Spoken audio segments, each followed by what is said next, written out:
This is the topic F quiz corrections, and one thing I would say right now is make sure you show integrity. If you truly are not done with this, really go back through it and give it a good attempt before you start to make corrections to it. So let's go ahead and take a look at this. So Troy receives a $25 gift card for his birthday.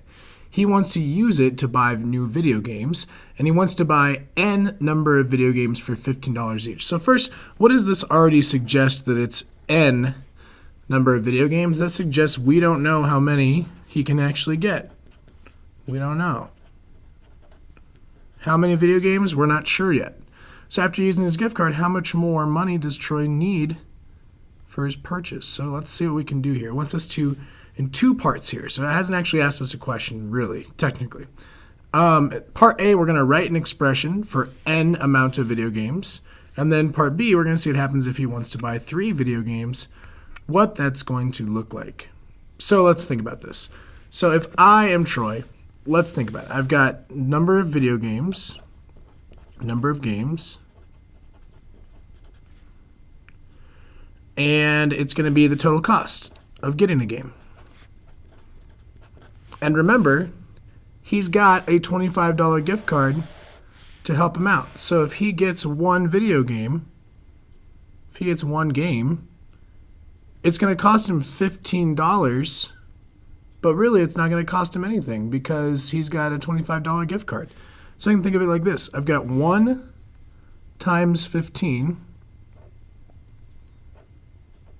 because there's one game. But then I get to take $25 off the cost because I have a $25 gift card. So I don't have to pay $25.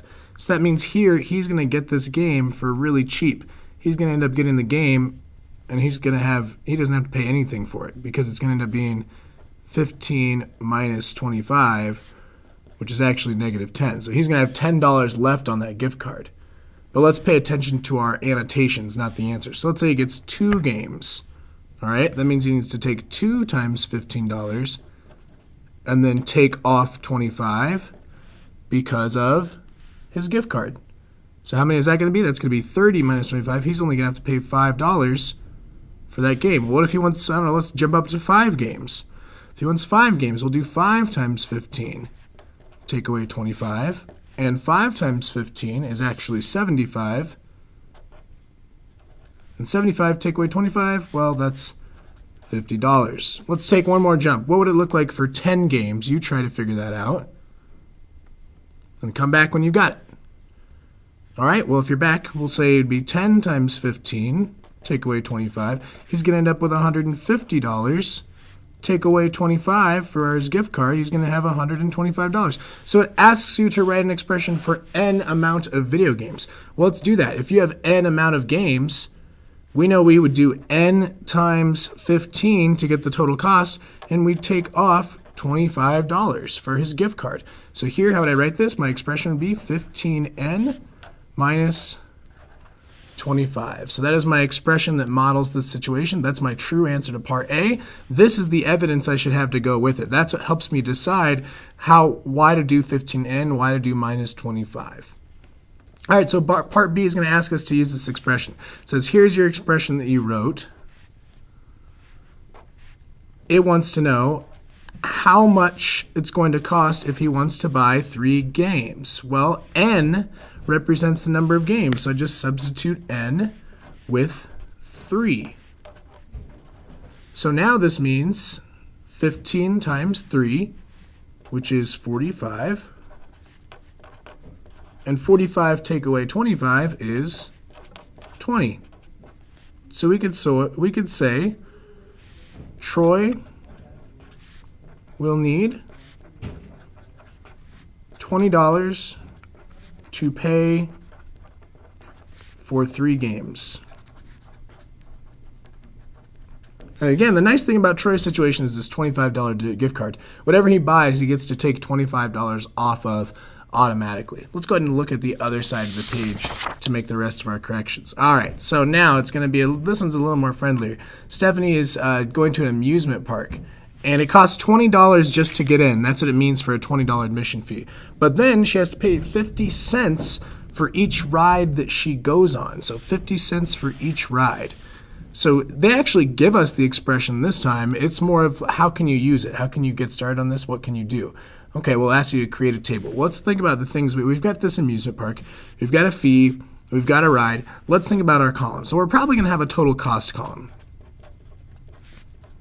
And then the other thing that changes is the number of rides Stephanie goes on. So here, if you're already looking at yours and you're like, you know what? I was not approaching the problem like this. Go ahead and pause and try to use this expression to write down to figure out how much she's going to spend for 1, 2, 5, and 10 rides. See if you can use that expression to generate this table over here. I'll show you what one example would look like if you'd like, and then I want you to go on and try it on your own. So if she went on one ride, 50 cents times 1 is 50 cents, and then 50 cents plus 20, be careful with your decimals, it's $20.50, because I'd add it like this, 20 plus 50 cents. That's what it would look like if I were to do it. So that's why it's $20.50. So now you go through, try to complete the rest of the table. Pause, pause, pause. Try to go complete the rest of the table if you haven't done so already. All right, so we've got one ride. Let's look at two rides. I've got 50 cents times 2 plus $20 for my admission fee. I pay that just to get into the park. So that means I'd pay $1 total plus $20. And oh no, we have the number 21. Okay, $21 for 2 rides. Let's see what happened for 5 rides. All right, if you're stuck on this one, 50 cents times 5, imagine you have 5 sets of 2 quarters, right? There's 2 quarters, there's 2 quarters, there's 2 quarters, there's 2 quarters, there's 2 quarters. It says 5 times 50 cents. So you have 50, 100, 150, 200, 250. So I have $2.50 plus $20. That would end up being $22.50 for 5 rides. And so finally, let's look at 10 rides. Now, multiplying by 10 is really nice. I always appreciate multiplying by 10. It just moves my decimal over one place. So this is actually going to end up being 50 cents times 10. That's actually going to be $5. Add on my 20.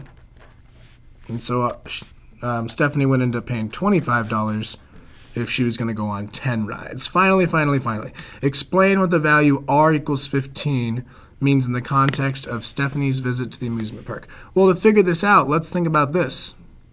Let's go back to our information. It says, what does r equals 15 mean? What does that even mean? Well, it says the amusement park charges a $20 admission fee as well as a 50 cents for each ride r. So r represents the number of rides. So what is the value r equals 15? This would mean that Stephanie, capitalized, proper noun, that Stephanie went on 15 total rides at the amusement park.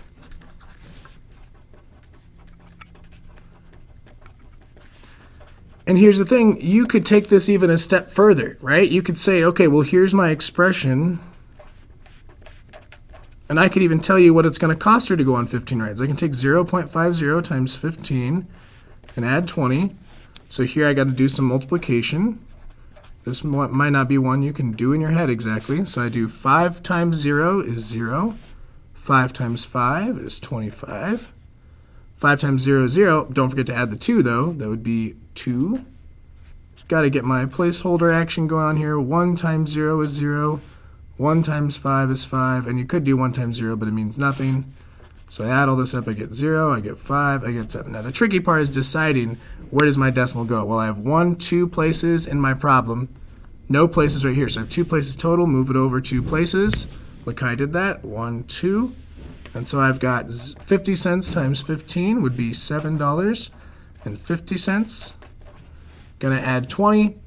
And so now I gotta do $7.50 plus $20 and 0 cents. So that means the total cost of 15 rides, which is what r equals 15 would mean, she would end up paying $27.50.